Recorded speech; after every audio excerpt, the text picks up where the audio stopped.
ഞാൻ കാണിക്കാൻ വേണ്ടി പോകുന്ന ഡ്രസ്സിൽ ഇത് ഇത്രയും ഷെയ്ഡ്സ് ഇപ്പോൾ അവൈലബിൾ ആയിട്ടുണ്ട് കേട്ടോ. പോരാത്തതിന് നമുക്ക് വേണമെന്നുണ്ടെങ്കിൽ വൈറ്റ് എടുത്തിട്ട് ഡേ കൂടെ ചെയ്യാൻ വേണ്ടി പറ്റും.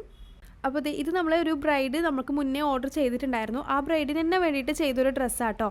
അതിൻ്റെ ഇടയ്ക്കാണെങ്കിൽ മനുഷ്യന്മാരെ തട്ടോ ഊരിപ്പോയി. അതെന്താണെന്നറിയില്ല, വീഡിയോ എടുക്കുമ്പോൾ മാത്രം തട്ടത്തിന് ഒരു ജാതി കളിയാണ് കേട്ടോ.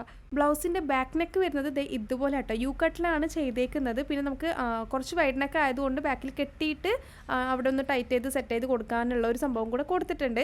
പിന്നെ നമ്മൾ പാനൽ കട്ടിലാണ് കേട്ടോ ഇതിൻ്റെ സ്കേർട്ട് ചെയ്തേക്കുന്നത്. എന്നാൽ മാത്രമേ നമുക്ക് അതിൻ്റെ ബോർഡർ നമുക്ക് കിട്ടുള്ളൂ. അംബ്രല കട്ടിലൊന്നും നമുക്കിത് ചെയ്യാൻ പറ്റില്ലല്ലോ.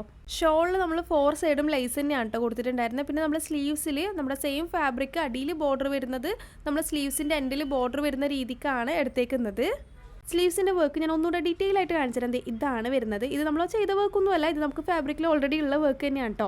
ബോട്ടത്തിൽ വരുന്ന സെയിം സംഭവം തന്നെയാണ് സ്ലീവ്സിലും കൊടുത്തേക്കുന്നത് കേട്ടോ.